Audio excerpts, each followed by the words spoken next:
service du public. Grâce à ces services publics, qui sont le patrimoine de ceux qui n'en ont pas, chacun le sait, ces services publics, sans lesquels nous devons avoir en conscience que nos objectifs d'égalité des devenirs ne pourraient être tenus et sans lesquels notre rêve cergissois ne serait que discours. Cette ambition, en 2012 à Cergy, se traduira par des dépenses de fonctionnement de 70 millions d'euros et des dépenses d'investissement de 37 millions d'euros réalisées par 900 agents publics que je veux saluer. Je le referai d'ailleurs samedi soir lors des vœux du personnel ici même. C'est donc un engagement public fort auquel il faut ajouter tout celui important consenti par la communauté d'agglomération, et je remercie mes collègues présents, avec des investissements en 2012 de plus de 25 millions d'euros sur la commune, sans oublier l'action quotidienne et exemplaire des 560 agents communautaires. 2012, c'est d'abord la concrétisation d'une priorité absolue donnée à notre jeunesse, et en l'espèce aux plus jeunes, c'est-à-dire à ceux qui sont à l'âge où tous décident. La crèche des merveilles, qui est aussi une première, je crois, une délégation de services publics, j'en salue les promoteurs.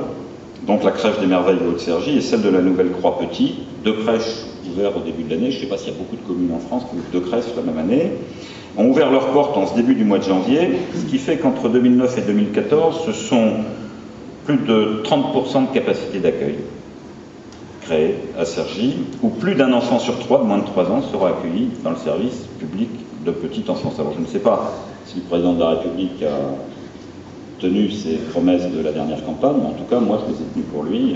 On a augmenté de 30% ici à Cergy. 2012 sera aussi l'année de l'ouverture de l'équipement public des Hauts-de-Cergy. Alors, l'équipement public des Hauts-de-Cergy, c'est une médiathèque dédiée aux arts numériques, une mairie de quartier, une salle de spectacle, une maison de quartier, un ensemble, un lieu, doté au surplus d'une superbe salle de danse, qui ouvrira à la fin de cette année. Alors là, je vais faire une annonce, je m'en excuse auprès de mes collègues, mais ce lieu, qui est un des derniers grands équipements de Cergy, est un lieu qui doit affirmer l'identité de cette ville. Et donc, j'ai choisi pour ce lieu un nom qui va étonner tout le monde, qui, comme j'ai dit à la directrice des bibliothèques, ça va vous faire réfléchir un moment, parce que vous allez vous demander pourquoi je donne ce nom à ce lieu. Mais ce lieu, il s'appellera tout simplement Visage du Monde.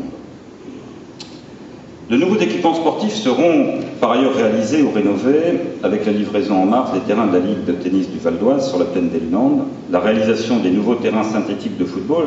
L'agglomération de Cergy-Pontoise sera l'agglomération de France où, à la fin de ce mandat, nous aurons plus le terrain synthétique. C'est un choix que nous avons fait avec tous nos collègues de l'agglomération. Il y en a à Saint-Ouen, il y en a à Ernie, il y en a à Courdimanche, il va y en avoir à Louis, il y en a à Vauréal, il y en a à Menucourt, il y en a à Auny, il y en aura à Pontoise.